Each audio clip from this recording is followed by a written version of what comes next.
নমস্কার বন্ধুরা, অন্নপূর্ণা যোজনার আন্ডার ইনকোয়ারি থাকলে কি করবেন? অন্নপূর্ণা যোজনার স্ট্যাটাস যদি আপনি লগ ইন করে দেখছেন যে আন্ডার ইনকোয়ারি, তাহলে কি করবেন জেনে নিন বিস্তারিত।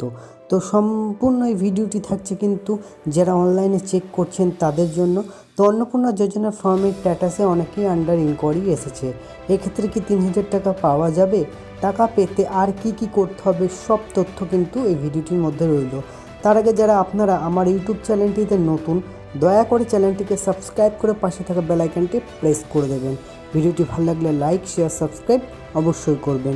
তো বন্ধুরা, অন্নপূর্ণা যোজনা ফর্মের স্ট্যাটাস অনেকে কিন্তু আন্ডার ইনকোয়ারি রয়েছে। সেক্ষেত্রে কিন্তু ক্ষমতায় এসেছে অন্নপূর্ণা যোজনা চালু করে দিয়েছে বাংলায় বিজেপি সরকার। ইতিমধ্যে কিন্তু 2বার টাকা দেওয়া হয়ে গিয়েছে এই প্রকল্পের অধীনে। যদিও এরপরও অনেকেই কিন্তু ব্যাংক অ্যাকাউন্টে ঢোকেনি টাকা, বরং তাদের অন্নপূর্ণা যোজনার স্ট্যাটাস এখনও প্রথমে রিজেক্টেড দেখাচ্ছিল, তারপর আন্ডার ইনকোয়ারি হয়ে গেছে। এখন প্রশ্ন হলো, ফর্মের ক্ষেত্রে আন্ডার ইনকোয়ারি থাকলে ঠিক কী করতে হবে? বন্ধুরা, সম্পূর্ণ ভিডিওটি মনোযোগ দিয়ে দেখবেন। তাদের কি আবারও কি নতুন করে অ্যাপ্লিকেশন করতে হবে? তারা কি আদৌ টাকা পাবে? এই সব প্রশ্নের উত্তর পেতে ভিডিওটি সম্পূর্ণভাবে দেখবেন।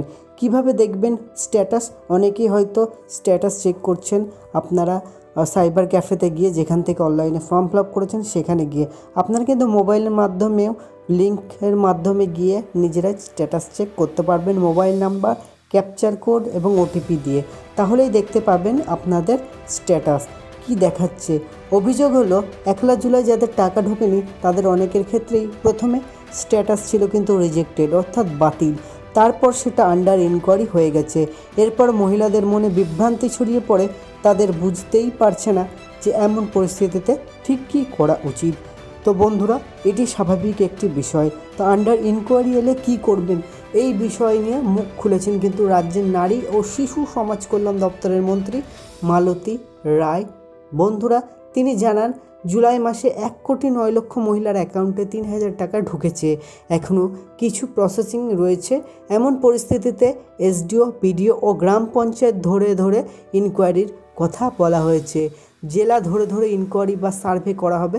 অনেকে হয়তো জানেন, আপনাদের এলাকায় কিন্তু সার্ভে করার লোক বসছে। বাড়ি যাবে সরকারের লোকজন, কোনো ফর্ম রিজেক্টেড হয়েছে সেটা খতিয়ে দেখা হবে। অর্থাৎ যদি আপনার ফর্ম আন্ডার ইনকোয়ারি আসে, সেক্ষেত্রে সত্যিই কিছু করার নেই, বরং একটু অপেক্ষা করতে হবে। বাড়িতে যেতে পারে সরকারি কর্মীরা। তো বন্ধুরা, কোনো যোগ্য মহিলা কিন্তু বাদ যাবেন না আপনারা।